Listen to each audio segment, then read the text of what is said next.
warahmatullahi wabarakatuh. Selamat pagi anak-anak. Gimana kabarnya hari ini? Alhamdulillah baik. Masih semangat? Ya, masih semangat pastinya ya. Oke. Sebelum memasuki pembelajaran, marilah kita berdoa menurut keyakinan masing-masing. Berdoa dimulai. Berdoa selesai.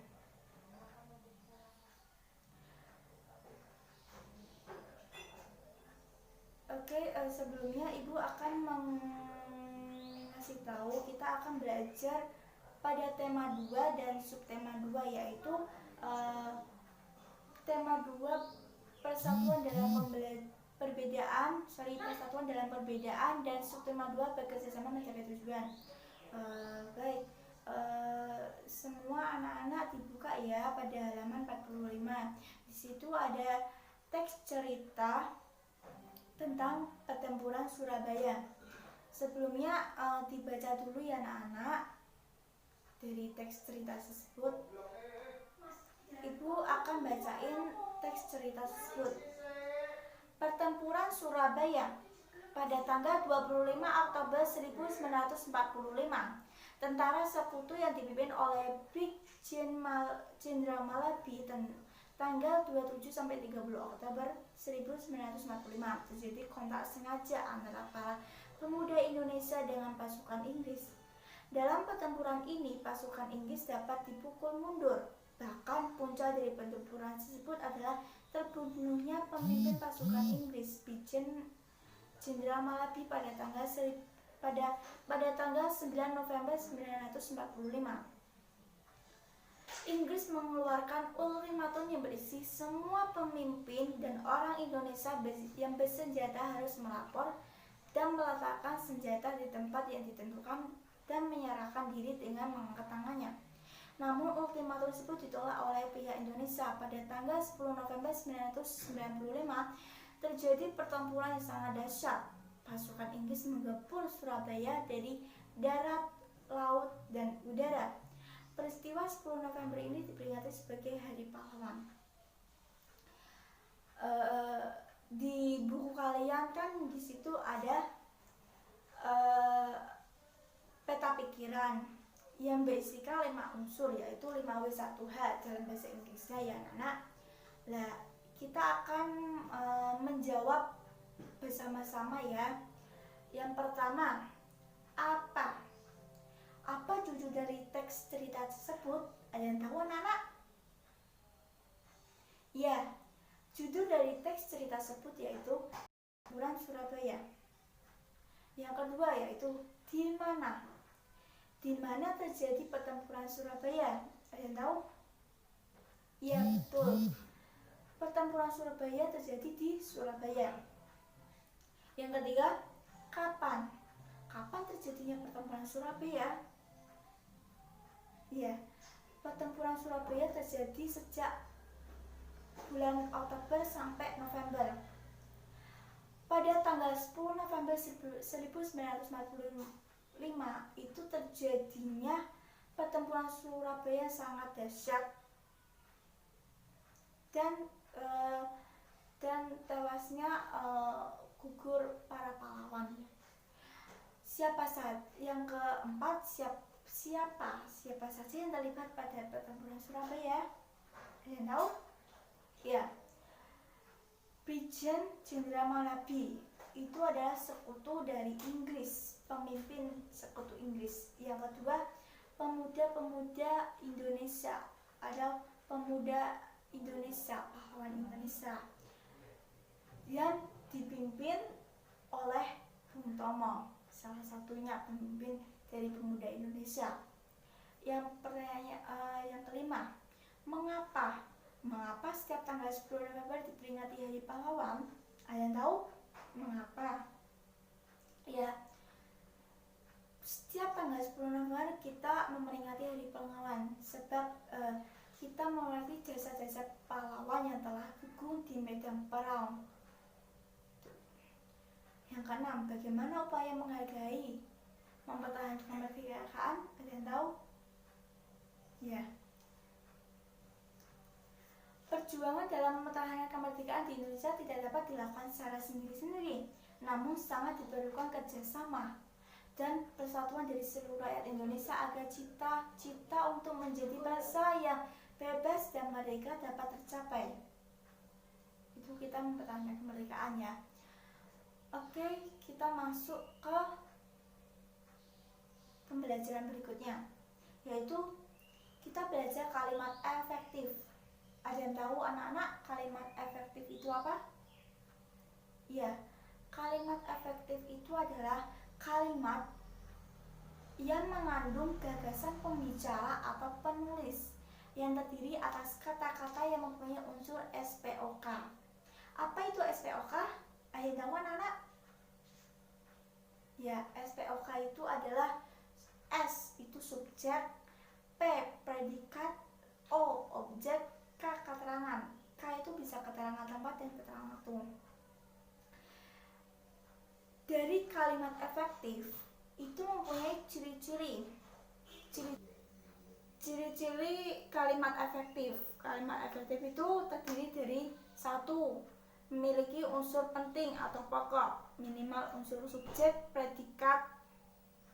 Yang kedua, menggunakan struktur bahasa yang tepat. Yang ketiga, memenuhi kaidah ejaan yang berlaku. Yang keempat, menggunakan pilihan kata diksi yang tepat dan sesuai kebutuhan. Nah, sebelum masuk pembelajaran, Ibu Guru akan mengasih tugas untuk semua untuk membuat kalimat efektif yang secara benar ya. Nanti dikumpulin pada saat akhir pembelajaran. Baik, memasuki pembelajaran berikutnya. Buka halaman 48 dan 49. Di situ ada teks bacaan bebek dan ada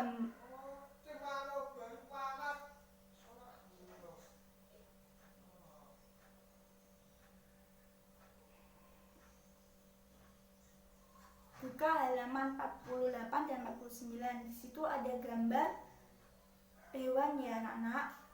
Ada 4 hewan. Dan di situ ada bacaan teks cerita bebek. Coba anak-anak dibaca dulu teks ceritanya. Nanti kalau udah Ibu akan jelasin.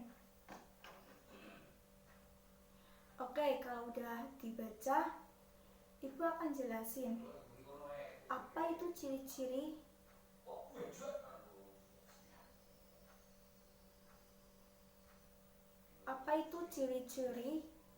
dan ciri-ciri khusus dan ciri-ciri habitat. Oke, Ibu akan menjelaskan ciri-ciri khusus. Ciri-ciri khusus itu apa sih?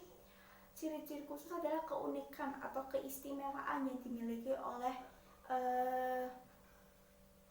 diri sendiri. Maksudnya bisa diri makhluk hidup seperti manusia, hewan, tumbuhan.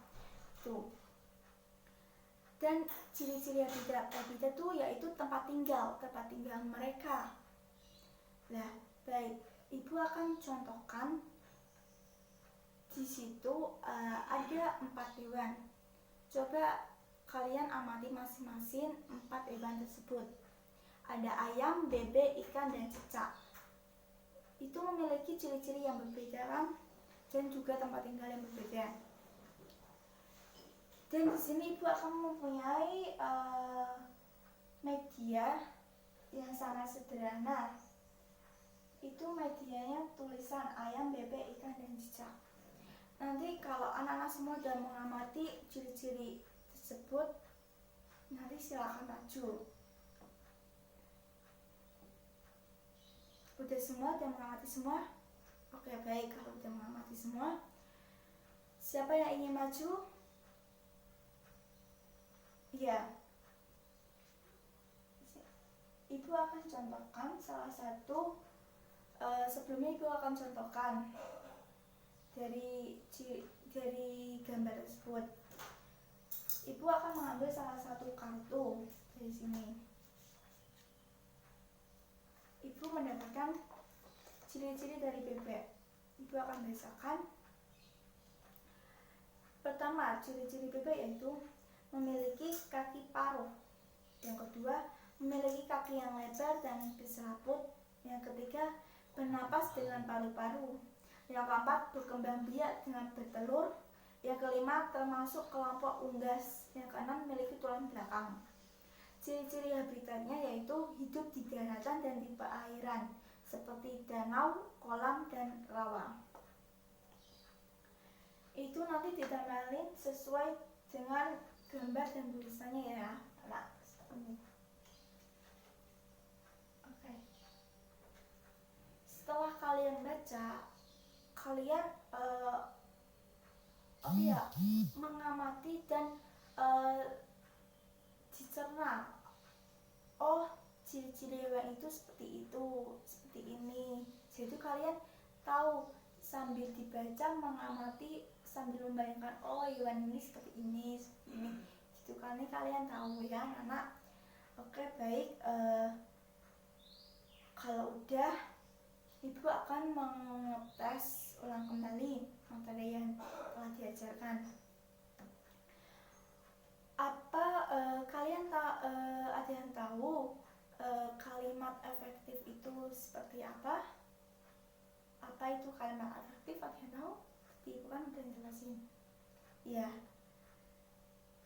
pintar. Kalimat efektif itu adalah kalimat yang mengandung gagasan pembicaraan atau penulis yang terdiri dari kata-kata yang mempunyai unsur SPOK, subjek, predikat, objek, dan keterangan.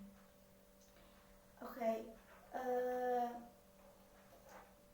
Di dalam ciri-ciri tersebut, di dalam ciri-ciri hewan, kan mempunyai ciri-ciri khusus dan ciri-ciri habitat.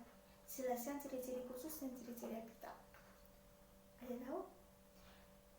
Iya, ciri-ciri khusus yaitu ciri-ciri keunikan atau mempunyai keunikan keistimewaan sendiri. Kalau ciri-ciri habitat itu tempat tinggalnya. Salah satunya seperti ayam.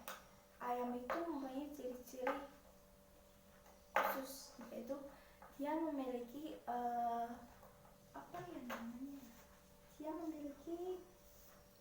kalau ayam dia memiliki hewan berkaki dua, memiliki bulu, termasuk kelompok unggas, memiliki paruh, berkembang biak dengan bertelur, dan ciri-ciri ayam itu terdapat di daratan seperti hutan, pertanian, perkebunan, dan lain-lain. Oke, kita akhiri pembelajaran pada hari ini. Sebelum pembelajaran akhir, tugas yang tadi dikumpulin ya anak-anak, kita akan bahas pertemuan selanjutnya. Baik, untuk mengakhiri pembelajaran pada hari ini, marilah kita berdoa menurut keyakinan masing-masing. Berdoa dimulai. Berdoa selesai. Sekian, wassalamualaikum warahmatullahi wabarakatuh.